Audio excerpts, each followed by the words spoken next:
Seperti yang kita ketahui bahwa 3 materi itu tentu saling berkaitan satu sama lain. Jadi nanti dari yang pertama adalah akan disampaikan oleh Bapak Pendeta Gomar Gultom, bagaimana misi sending zaman sekarang dikaitkan dengan gerakan okumene. Tentunya juga mungkin Bapak Pendeta Gomar Gultom bisa menyampaikan juga apa yang dilakukan oleh PGI sebagai wadah dari gereja-gereja, mempersatukan gereja-gereja ya dari berbagai denominasi. Yang kedua itu nanti akan dilanjutkan oleh pembicara kedua, yaitu Bapak UT, yaitu aktualisasi pelayanan dikaitkan dengan pemberitaan kabar baik. Wahana Visi tentunya bukan sebagai badan sending ya, tetapi dia bagaimana melakukan pelayanan yang fokusnya pada pemenuhan hak anak. Jadi di sini lebih fokus pada child rights. Yang ketiga adalah Bapak Eporus Emeritus Pendeta Soritua Albert Ernst Nababan itu mempertanyakan pekabaran Injil masihkah, gitu ya. Ternyata memang masih relevan, tetapi seperti apa gitu, seperti tadi yang disampaikan Pendeta Bona. Nah, saya akan menyampaikan biodatanya dulu ya. Nah, karena Pendeta Gomar memberikan biodatanya 4 halaman, jadi saya tidak membacakan semua karena akan habis waktunya nanti untuk dibacakan gitu ya.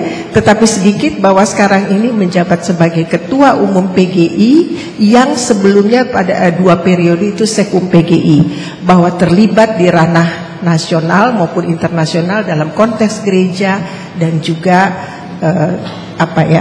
pada isu-isu yang lain, pada isu-isu kelompok minoritas. Bapak Pendeta UT ini adalah direktur dari Wahana Visi. Kalau Pendeta Gomar pastilah latar belakangnya pendidikan teologi ya, pasti, karena pasti dia jadi pendeta. Nah, kalau yang kedua itu Bapak UT, tapi nanti kalau yang mau berkenalan lebih dekat bisa juga ya di jam-jam break ya. Tetapi ini adalah National Director dari Wahana Visi Indonesia dengan latar pendidikan Doctor of Communication Study, Postgraduate School Communication. Kemudian Pendeta Emeritus Soritua Albert Ernst Nababan juga pasti pendidikannya STT Jakarta, tetapi alumnus dari Universitas Heidelberg pada tahun 63, juga menjadi anggota komite WCC Dewan Gereja Sedunia, lalu Lutheran World Federation. Katanya nggak usah panjang, terima kasih Pak membantu saya juga gitu, jadi tidak usah dibacakan. Sebelumnya juga materi itu akan ada paperless ya, sudah ada tersedia itu. Kalau ada di tempat Bapak dan Ibu sekalian adalah materi Bapak Pendeta Emeritus Soritua Albert Ernst Nababan, bukan juga diskriminasi terhadap 2 pembicara yang lain, tetapi Bapak Pendeta datang materinya tepat waktu, jadi cepat untuk diperbanyak.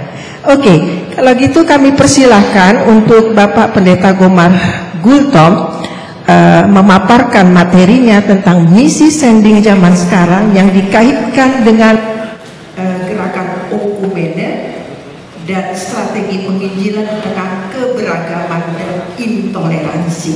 Kami persilahkan Pak Pendeta. Tepuk tangan dulu. Boleh nggak tepuk tangan di grup? Terima kasih Ibu Moderator, Kanakda senior saya dalam banyak kegiatan. Yang tidak disebut tadi bahwa saya juga adalah pendeta HKBP. Saya pendeta HKBP dan suatu kehormatan bagi saya bisa bersama-sama dengan Bapak Ibu di HKBP Kebayoran ini, dan terutama karena bersandingan dengan saya Opui Nababan, senior di Gerakan Okumene. Apa yang saya pernah posisikan sekarang adalah mewarisi juga dari beliau. Juga kependetaan saya di HKBP, saya dibesarkan dalam lingkungan bimbingan beliau. Jadi Saya juga baca paper beliau di sebuah konferensi gereja dan masyarakat di daerah Jawa Tengah beberapa tahun lalu tentang pekabaran Injil. Beliau sangat memaparkan dengan panjang lebar di sana konteks pekabaran Injil dan perkembangan pemahaman tentang pekabaran Injil itu yang tidak selalu sama dalam setiap zaman, pun pada zaman yang sama juga bisa dipahami berbeda, dan oleh karenanya strategi dalam kerangka ini juga berbeda.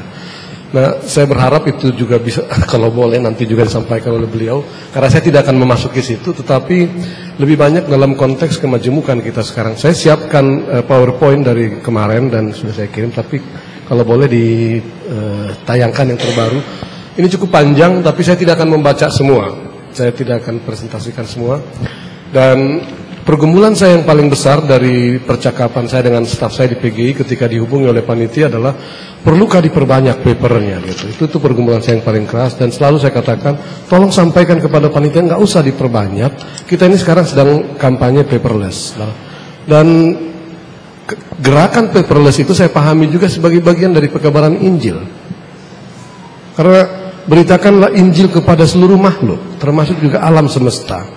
Ketika alam semesta sekarang semakin rusak karena ulah kita, maka berita Injil itu juga harus disampaikan ke sana dengan habitus baru dari kita untuk lebih memperlakukan alam lebih ramah, dengan sesedikit mungkin menggunakan plastik, bila perlu puasa plastik. Itu sebabnya Pak Naboban dan saya selalu bawa tempat minum sendiri untuk tidak menggunakan minuman ke plastik.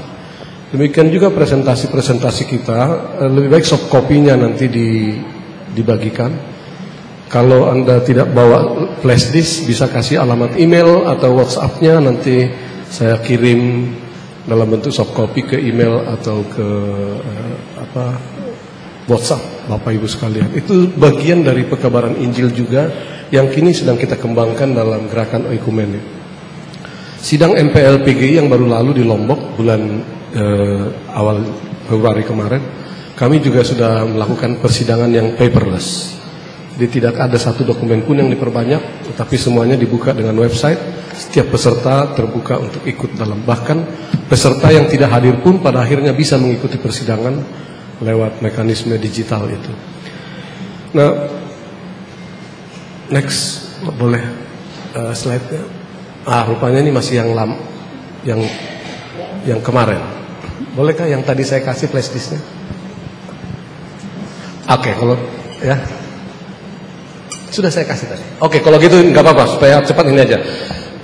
Yang pasti mengabarkan berita sukacita, mengabarkan Injil adalah tugas hakiki gereja yang tidak pernah berubah sepanjang zaman. Itu berlaku sejak Yesus memanggil kita hingga saat ini. Nah, kalau kita ikuti pola pelayanan Yesus, kalau kita mulai dari situ, Yesus itu melakukan 3 hal yang sangat menonjol. Dia keluar masuk desa, Galilea, Nazaret dan sebagainya, memasuki lorong-lorong yang sebelumnya, Pak. Slide sebelumnya. Nah ya, kalau kita lihat Yesus itu menonjol sekali 3 tugas yang dilakukan: berkhotbah, mengajar, dan menyembuhkan. Dan ini juga diikuti oleh gerakan pekabaran Injil. Kalau kita lihat sejak awal, di mana pos pekabaran Injil hadir, di sana pada saat yang sama mimbar atau gereja berdiri, balai pengobatan berdiri, dan sekolah berdiri. Kalau kita perhatikan, itu tidak hanya berlaku di Sending Tanah Batak, juga di Maluku, di Toraja, di Papua, hampir di seluruh dunia ini. Pekabaran Injil itu seolah mengikuti pola Yesus yang berkhotbah, mengajar, dan mengobati itu. Dan itu yang diteruskan oleh Sending juga. Maka ketika Tanah Batak didatangi oleh Nomensen dan kawan-kawan, sebelumnya sudah ada sebelum Nomensen, di mana gereja berdiri, pada saat sama sekolah berdiri, pada saat sama balai pengobatan berdiri. Dan itu hingga beberapa puluh tahun, bahkan ratus tahun berjalan sangat baik. Nah, sayangnya kemudian terjadi perkembangan kemudian, gereja seolah memusat pada ibadah seolah memusat pada ritual-ritual, dan bahkan di beberapa tempat gereja juga terjebak pada institusi-institusi sehingga mengabaikan peran sosial gereja seperti pengobatan, pendidikan dan sebagainya tadi. Dan pekabaran Injil juga seolah-olah dipersempit hanya sekedar peribadahan dan pemenangan jiwa-jiwa. Ada kecenderungan seperti itu di beberapa bagian gitu. Oleh rupa-rupa sebab, nanti kita bisa diskusikan. Next. Nah, Injil atau berita sukacita itu kan sebetulnya sangat luas. Berita sukacita yang terutama adalah Allah melalui anaknya Kristus Yesus datang ke dunia ini memperdamaikan segala sesuatu dengan Allah yang tadinya hubungan Allah dengan manusia rusak, yang berakibat juga hubungan dengan alam pun rusak. Ketika manusia jatuh dalam dosa, alam pun ikut rusak, ikut menderita. Tanah akan menumbuhkan semak belukar dan sebagainya. Tapi ketika Kristus datang, dia memperdamaikan segala sesuatu dengan Allah, manusia dan alam juga. Dan itulah berita Injil yang paling hakiki. Darah Kristus itu memulihkan kemanusiaan dan alam semesta yang telah rusak sebelumnya. Itulah Injil itu.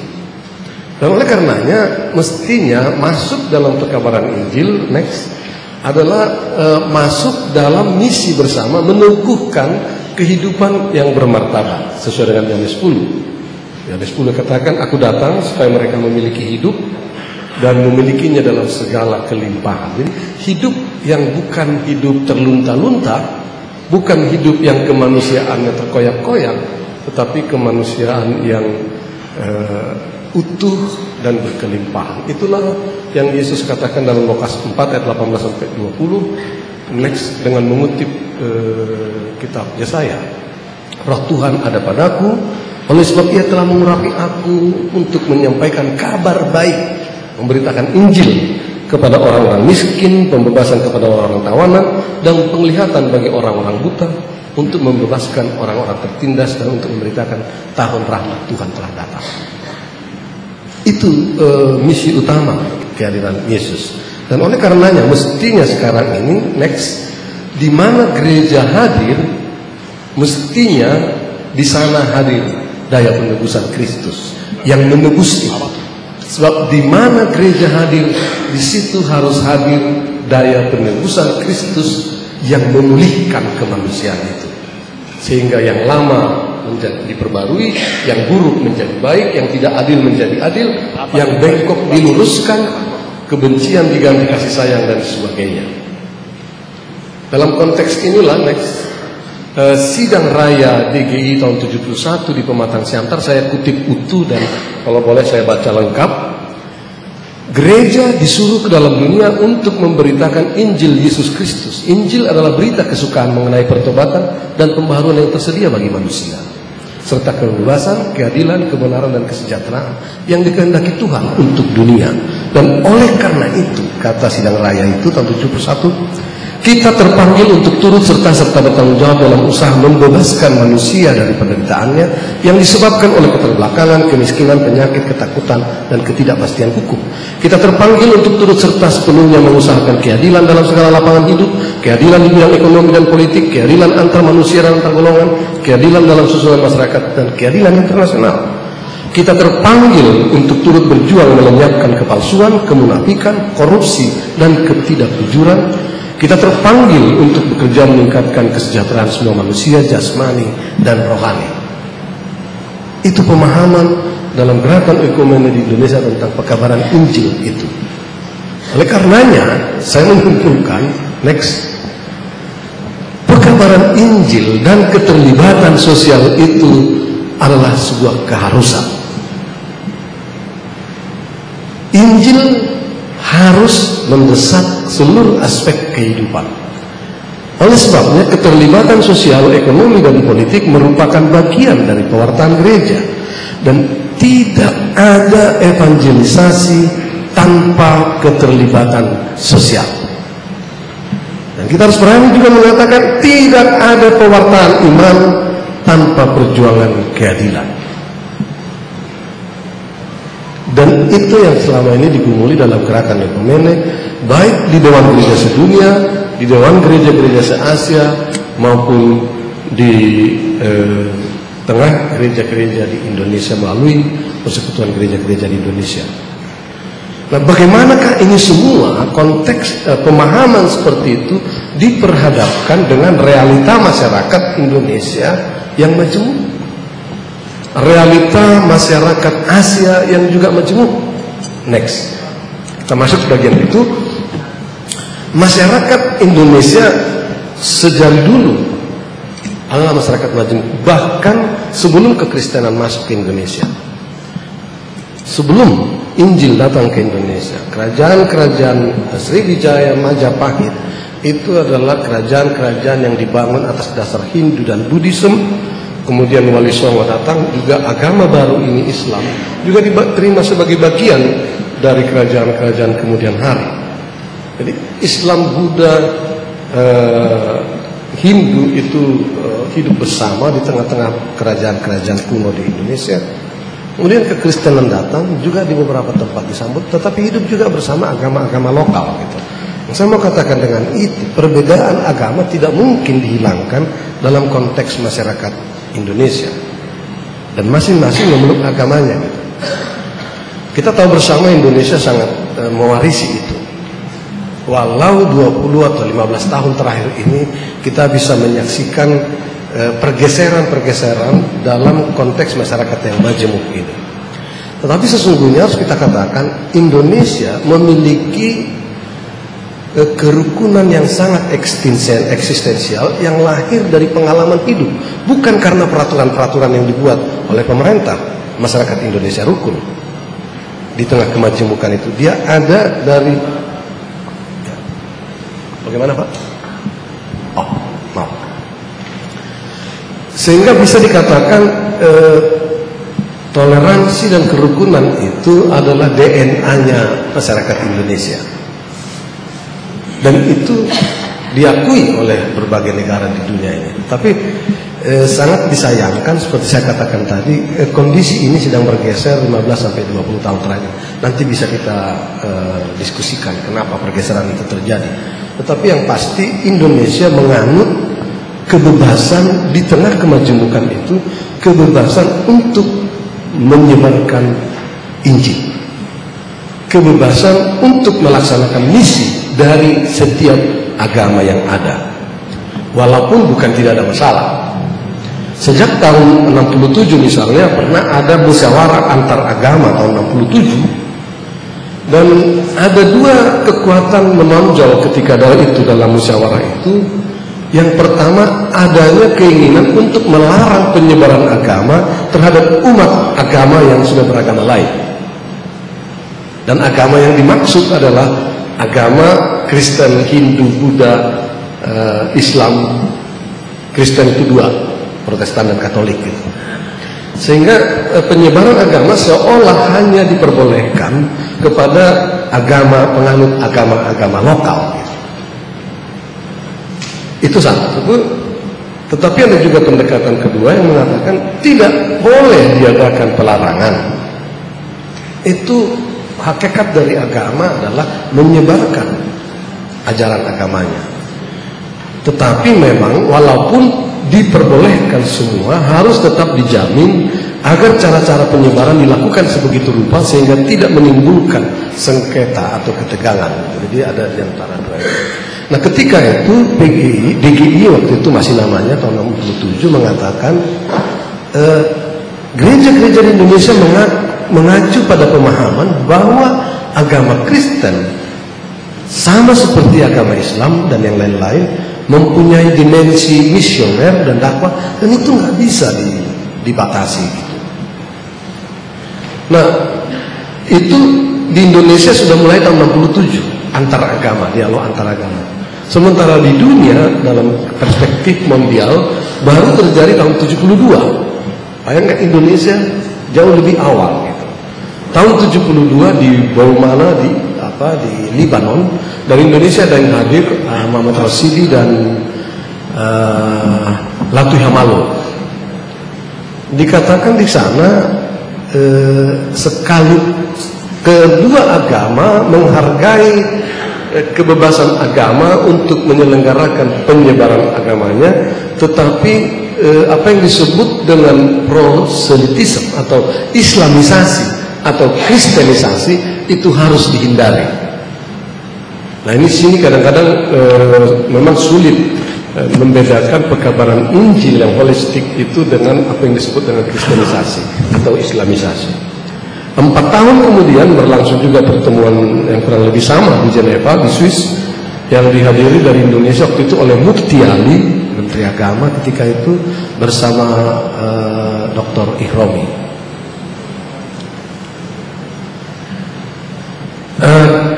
Kalau ini lebih tegas lagi bahwa pertemuan ini menghargai banget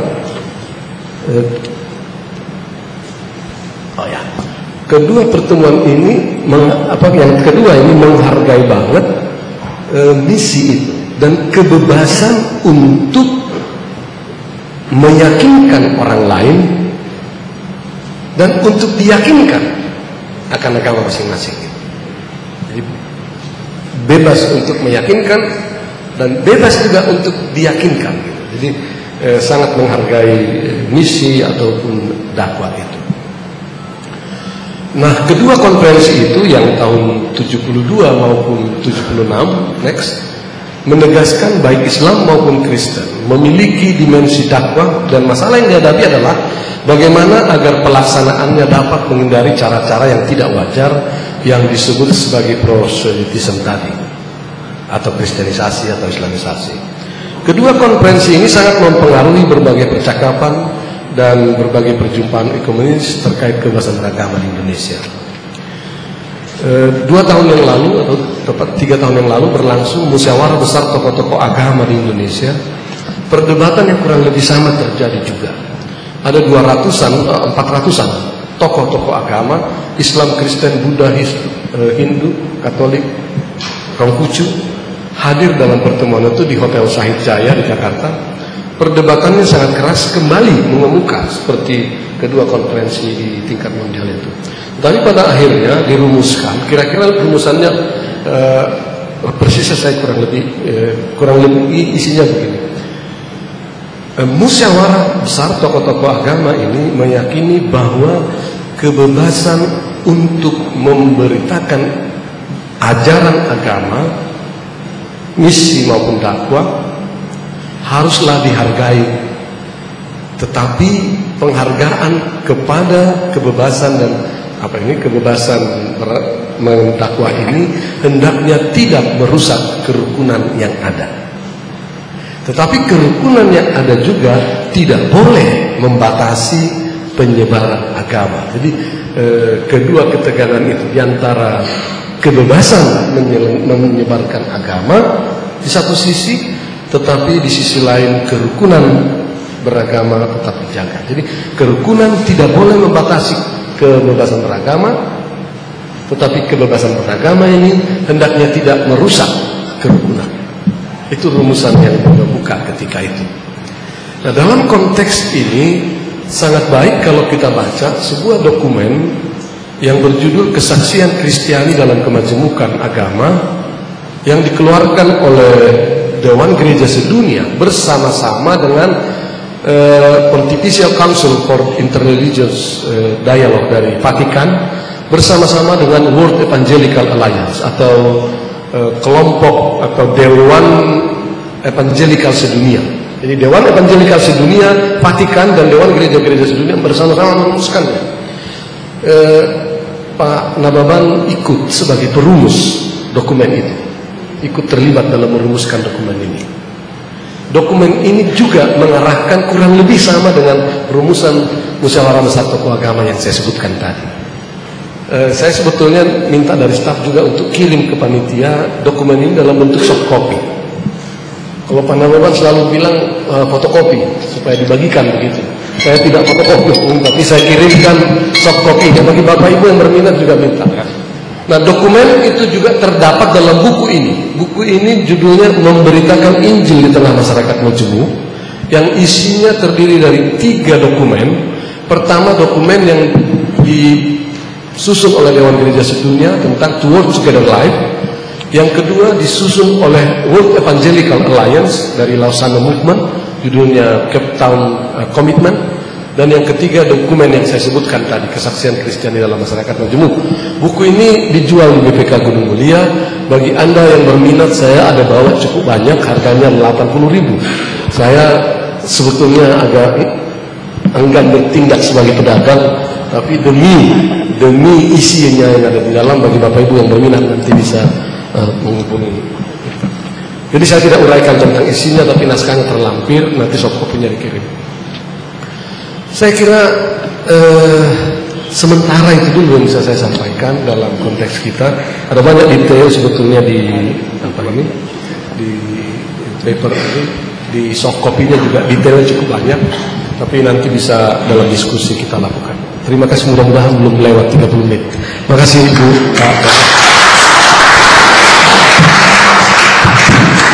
Terima kasih Pak Pendeta Gomar. Saya lupa menyampaikan kepada pembicara bahwa waktunya setiap pembicara adalah 30 menit supaya kita banyak waktu nanti untuk menggali lagi apa yang disampaikan oleh ketiga pembicara.